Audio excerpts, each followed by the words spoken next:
What a wasted time. Should have been here on the outside, read the signs. Used to call you mine. Gave it my best, but I don't need one more try.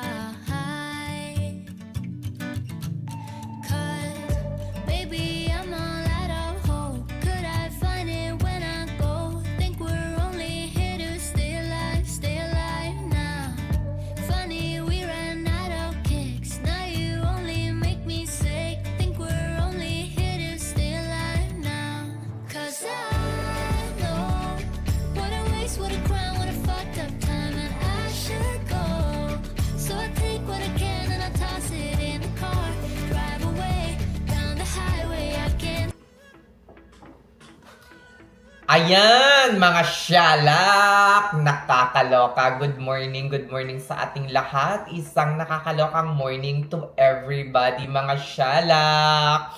Ayan, ibahin naman natin yung ating yung ating background. Dito naman tayo sa loob at nakaupo ako ngayon. Hindi ako nakalapag sa aking carpet or something.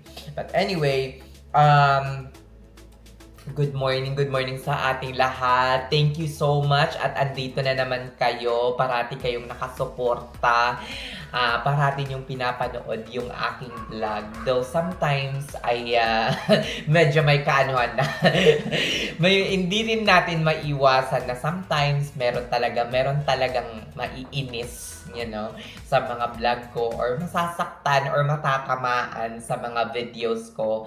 Kasi nga, hindi ko kasi mapigilan din yung bunganga ko, Charis. Kung ano yung naisip ko at kung ano yung nasa sa loob ko, guys, sasabihin ko. Especially doon sa previous or naunang vlog ko about sa why you should not come here as a nurse dito sa USA or sa US or sa Amerika, di ba? Kung bakit hindi mo na kailangan ipagpatuloy or pumunta pa dito as a nurse. You can come here as a tourist, di ba? Anyway, ayun nga, may nagtanong pala sa akin, may nag-PM sa akin kung bakit daw hindi na ako masyadong nag-overtime, hindi na daw ba maganda yung area or kaya ba daw aalis na ako. Nasabi ko naman sa mga previous vlog ko, guys, na hindi ako nag-overtime ngayon para yung parang mapibilis yung pag-retire ko or kaya kumita ng sobra-sobra or maging mayaman or whatever. Diba? Mag-overtime lang ako pag kinakailangan. Tsaka yung sweldo ko, nasabi ko naman sa inyo, is sapat para mapunan yung aking mga daily needs. I mean, more than enough siya para mapunan yung mga daily needs ko, like yung pangangailangan ko sa pagkain, renta sa bahay, everything. And then at the same time, nakakapag-save tayo ng enough for, like for example, may travel o kaya meron tayong nasisave naman for na ma-maximize naman natin yung ating Roth IRA, mga ganyan.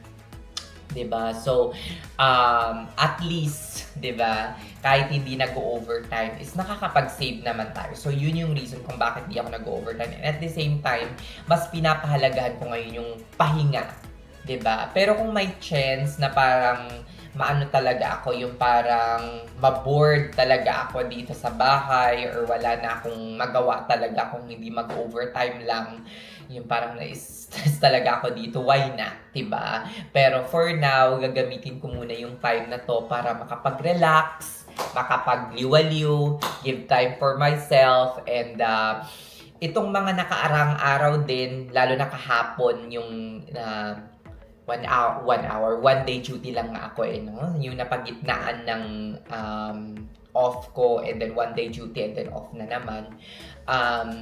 Napag-isip-isip na, alam nyo kahapon, nag-isip-isip talaga ako yung parang, hindi naman sa nawalan ako ng gana or sobrang napagod ako sa work. I'm in triage yesterday and the flow is kind of busy but very, very manageable. Hindi ako masyadong nakaranas ng stress or kumbaga. Pero naisip ko na, ay, hanggang kailan ko kaya gagawin itong bedside nursing? Naisip ko talaga yun na parang hanggang kailan kaya ako magiging nurse? In fact, sa mga vacant or anong tawag doon, yung parang time na wala kaming pasyente. Nag-research ako kung about sa mga vacancy, sa mga utilization review, ganyan-ganyan, shalak. Tapos, pagka-uwi ko ng bahay or pagkagising ko naman kanina, parang okay naman ako. Parang hindi naman ako parang, sabi ko, iiwanan ko na yung iiwanan ko na yung emergency department or iiwanan ko na yung bedside. Hindi naman ganon. Hindi naman umabot sa ganong punto. Parang, I still love this job. I still love this job, di ba? Na nagbibigay sa akin ngayon ng parang magandang rate or magandang sweldo. Anyway, pumapasok naman tayo ng 36 hours lang per week. Diba? Hindi tayo pumapasok araw-araw. So, I'm still grateful and thankful na kahit 36 hours lang tayo pumapasok kada week, tapos like 12 days in 28 weeks lang yung pasok natin, tapos 14 days yung off, is malaki pa rin yung sahod. Kasi nung tiningnan ko yung yung sahod sa ibang like kunyari non-bedside, oh my God, as in, parang masaslashan talaga ako ng almost 25 to 30% ng pay cut. So just imagine that, yung 25 to 30% na pay cut na yun, pag lumipat ako sa isang non-bedside na work, ay pwede ko nang i-save. 'Di ba? So kunyari, 100,000, yung 25,000 lang nun is ang magiging cut sa, kunyari 100,000 yung ko per year. Kung masaslashan ako ng 25% or $25,000 a year, sobrang laki na nun na pwede ko na sanang i-contribute sa aking Roth IRA, mga ganyan. Pwede ko nang ilagay sa S&P 500 and then wag ko nang isipin. Like, if you put money in investment, wag nyo nang isipin yan guys. Wag nyo nang tingnan. It will be there.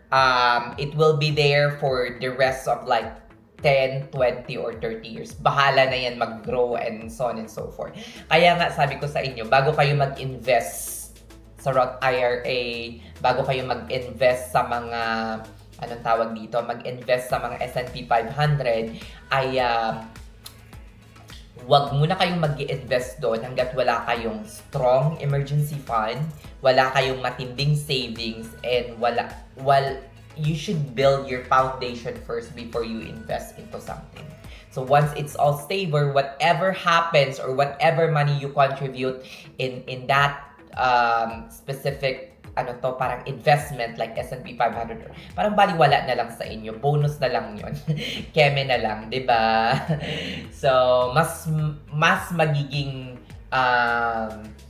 panatag kayo na mag-invest if you have all of this build up foundation like emergency fund, hospital funds, lahat ng mga tawag na to, para pag nagkaroon kayo ng emergency, hindi nyo magagalaw yung inyong investment. O siya, sige na, punta ako siguro ngayon ng Walmart kasi meron akong bibilhin na parang para siyang egg cooker na parang ilalagay-lagay mo lang yung egg doon, tapos merong tubig sa ibaba, tapos magluluto ng maayos yung egg mo. Kasi pag nag-hard-boiled eggs ako guys, hindi ko siya, hindi ko siya matansya. Sometimes hindi cook masyado yung egg. Sometimes naman overcook. O diba masyadong matigas yung egg yolk. So, bibili ako ng ganung machine. Anyway, nasa lang yun, mga $9 or $10 lang naman eh.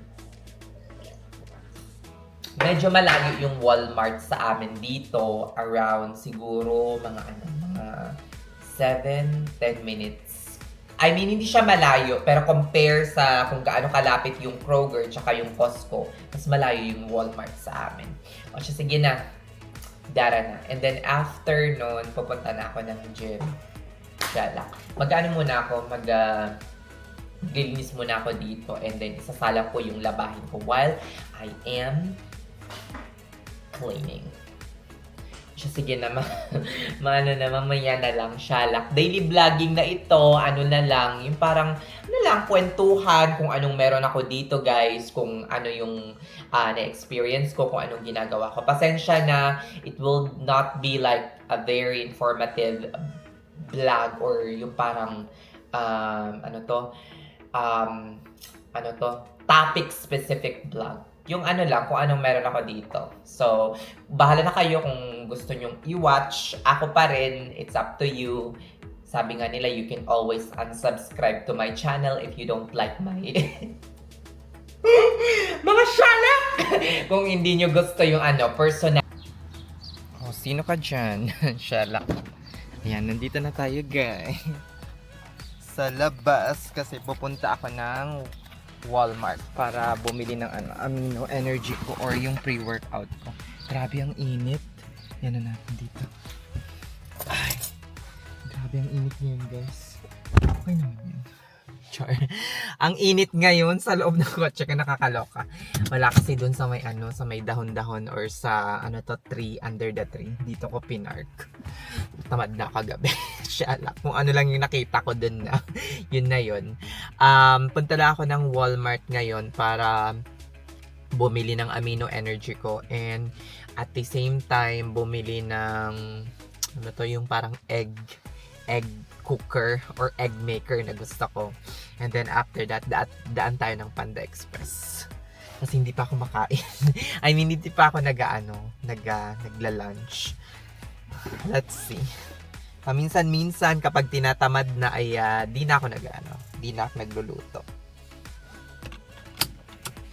Let's go. Shalak. Ay, malapit na palang maubos yung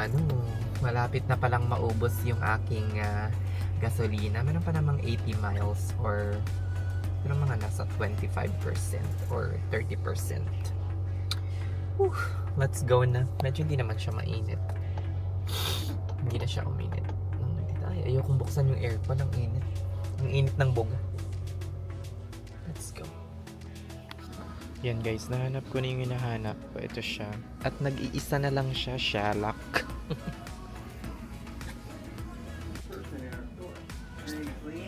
Ayan guys, nahanap ko na yung hinahanap ko.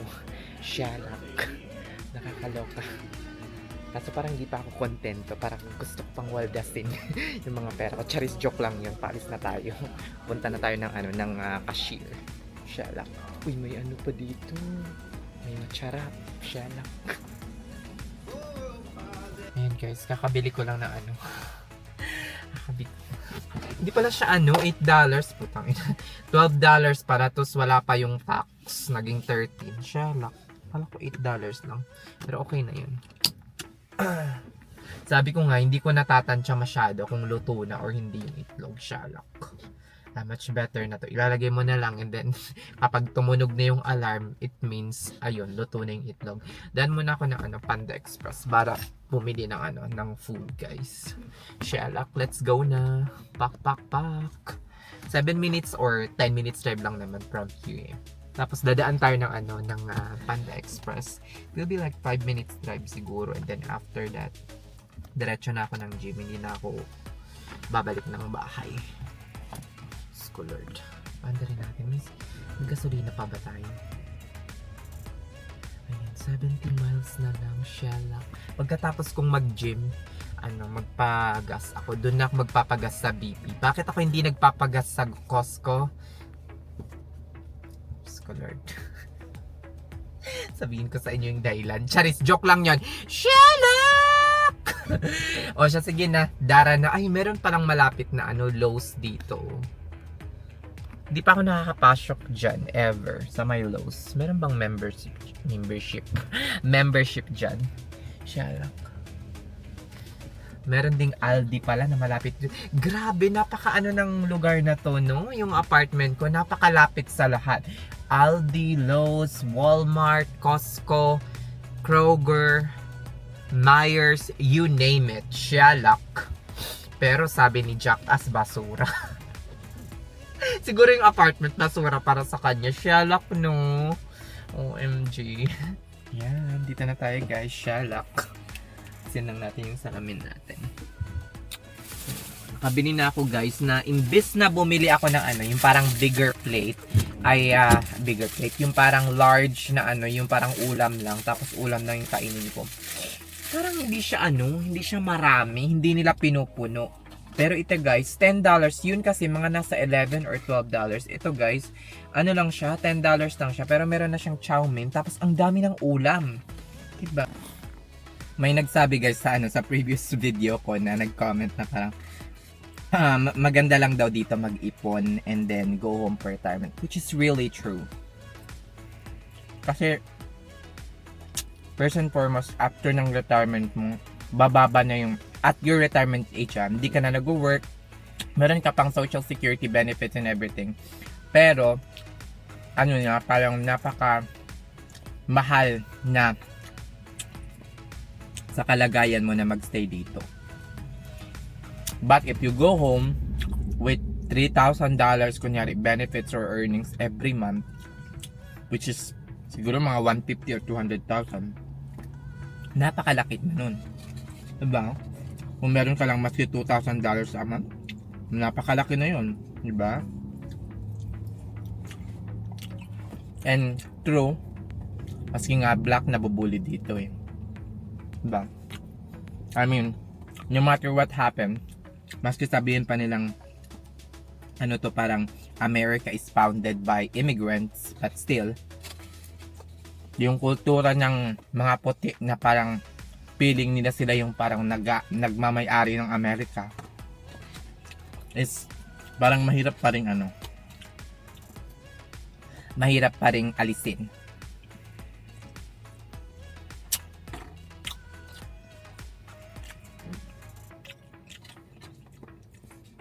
Yung kultura na feeling nila dominante sila dito.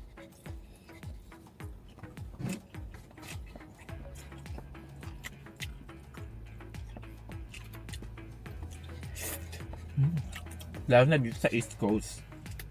Kaya hindi talaga ako nagulat, hindi na ako nagulat nung merong puti na nabully doon sa sa may West Coast ng mga Pilipino. Pak! Charis, joke lang yun. Diba? Yung parang sa isip-isip ko, ay, hindi naman sa parang natuwa talaga. Yung sa isip-isip ko na parang, ayan, na-feel nyo din yung pinaparanis nyo dito sa mga sa mga Asian, sa mga black dito sa may East Coast. Kaya meron talagang traveler, hindi ko lang matandaan kung sino yung traveler na sa akin na parang, kasi diba maraming mga Pinoy na traveler na parang mag-travel, ang pinaka main goal talaga is gusto kong mag-travel sa California, parang as a travel nurse, kasi sobrang taas ng sahod doon, diba? Kasi yung mga Pinoy na nandito sa New York, sometimes if they have license in California, they will go to California for travel, diba? So yun, magta-travel sila papuntang California. Malay nyo, diba? Maski malay nyo kung makakuha tayo ng license sa California, lumipat tayo ng California, or anong tawag dito guys, mag-travel tayo sa California, diba? Pag meron na tayong license. Tingnan natin kung ano yung mga magiging possibilities, diba?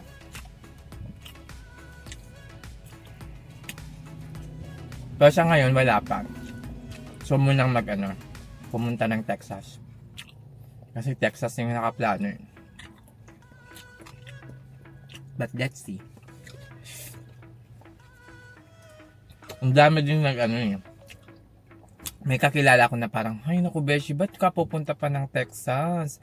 Ba't ka pa dadaan ng Midwest? Dumiretso ka na ng West. Yung parang dumiretso ka na ng California. Huwag ka nang mag-Midwest. Shala. Sa'yo nang gusto ko. Charis, joke lang yan. Hindi naman sa ganun, pero actually, tingnan natin. Ayan guys, gabi na nang matapos ako shalak. Mabuti na ako ng mga 1.5 hours. Pag may talaga tayo, parang pre-workout, hindi tayo madaling mapagod. Shalak, let's go na. Magpagas muna siguro ako kasi parang 60 miles na lang itatakbo ng sasakyan ko 60 pa, 70 miles pa naman pero pagas na tayo para hindi tayo magpagas mamaya. And then siguro mga umaabot naman siya ng mga 10 days, mga ganyan, 15 days. Bihira lang kasi. Bihira ako magpagas. Siguro, parang pinaka madalas na yung 3 times a month na $30. Pinakamadalas na yung as in. Siguro mga $25 to $30 ang nagagastos ko kada paggas ko. Let's see kung magkano yung magiging ano ko ngayon. Kasi na, usually, pag below 50%, pinapagasan ko na siya agad. Ang full tank ata nito nasa mga 30. Let's see. Kasi ngayon, 70 miles pa lang. Na lang. Tingnan natin kung magkano. Dito tayo magpapagas sa beat. Andito na tayo guys. Usually dati alam nyo ba, kapag nagpapagas ako dito, medyo malayo yung yung nozzle ba yun? Basta ano yung lalagyan ng ng gas. Nung bago pala ako, napakalayo. Nahihirapan akong mag-maneuver nang yung napakalapit. So, dead man na. Medyo mahaba naman yung hose eh. Pero ngayon, okay na tayo. Shalak. Gusto ko lang malaman ninyo na pagdating nyo dito sa Amerika, kung bagong driver kayo, just in case ganun yung parang magiging ano ninyo, parang napakalayo ng parang lalagyan ng gas mismo doon sa basta yun na yun, napakalayo medyo, ay normal lang kasi ako pinagdaanan ko yun guys. Let's go, nagpagas muna ako. Ayan guys, sumaandar na siya lock. Alam nyo ba dati, hindi ko pa alam kung paano siya ilock. Panay hawak ako, ang lamig pa nun nung dumating ako dito, siya lock. Pero ngayon, okay na.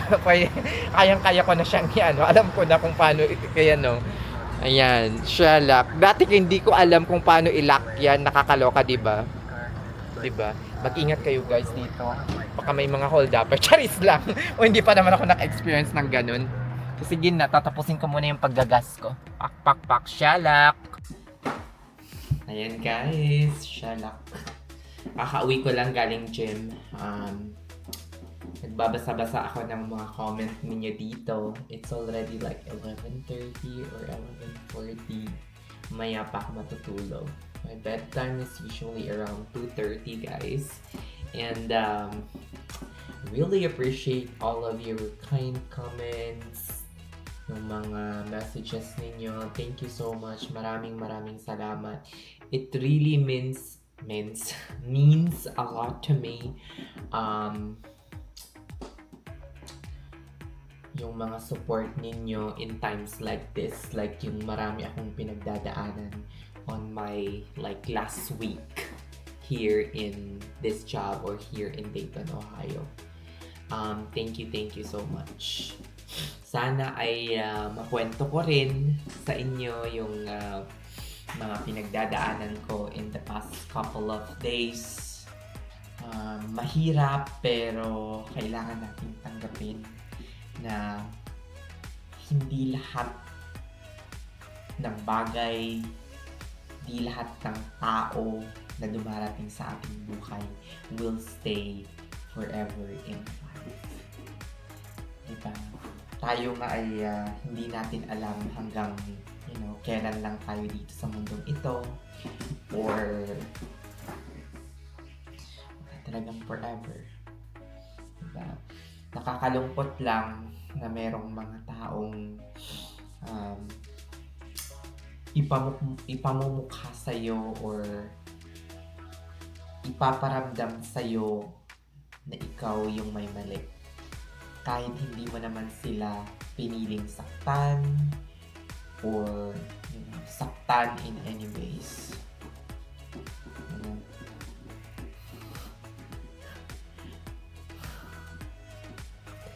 It's just so painful what is happening to my life for the past couple of days. But siguro talagang ganun, no? Talagang merong mga door or bintana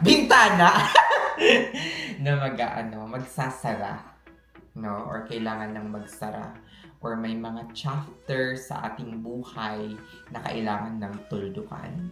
Kahit ayaw natin ay yun na. It's meant to be, diba? Na mangyari yung mga ganong bagay. But anyway, hopefully malagpasan ko rin. Maka-adjust din ng maayos pagdating natin ng Houston. I can't wait. Less than 30 days na lang guys. Flight na natin papuntang Houston. And I'm a little bit excited, a little bit nervous, but more on excitement on what's gonna happen to me in Houston.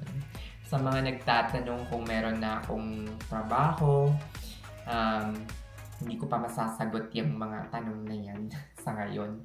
But at the proper time,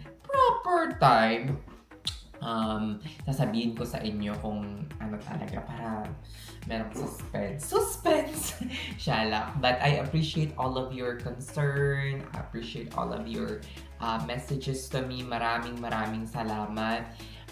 Isa kayo sa pinagkukunan ko ng lakas. Kaya nga ako nagbablog, para maano ko na rin, parang maging outlet na rin to for me sa mga, hindi naman sama-samang nangyayari, pero sa mga struggle and challenges na nangyayari sa akin sa pagpapatuloy ng aking US or American journey dito sa Amerika.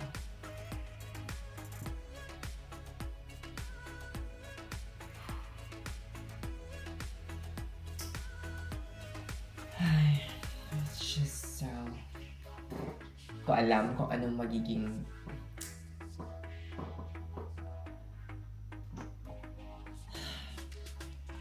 I'm in so much pain right now, Sonda.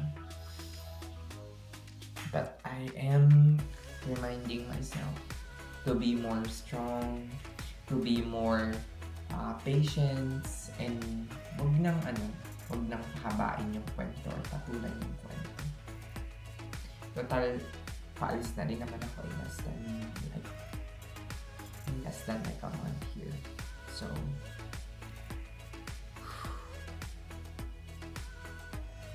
mahirap pero it's just a matter of time and acceptance. Ay, shalak. Sabi nga niya. Shalak! Diba? Ay, pasalamat na lang ako at hanggang ngayon ay nagagawa ko pa rin tumawa, live life, at hindi ako nagmumukmuk dito sa bahay. Nakakapunta pa rin ako ng gym. And hopefully, hindi tayo dumanas ng matinding depression dahil dun. O siya, sige na guys, hanggang dito na lang ang aking vlog. See you tomorrow. Let's see what's gonna happen to me tomorrow. Hopefully, hanggang yun nag-aantay pa rin ako ng Texas Board of Nursing na kasi kompleto ko na lahat ng requirements and it's been like 2 or 3 days already pero wala pa rin akong license number. Nag-renew na nga ako ng Ohio multi-state license ko eh. It's already renewed up until 2027. But hopefully I'm good with that.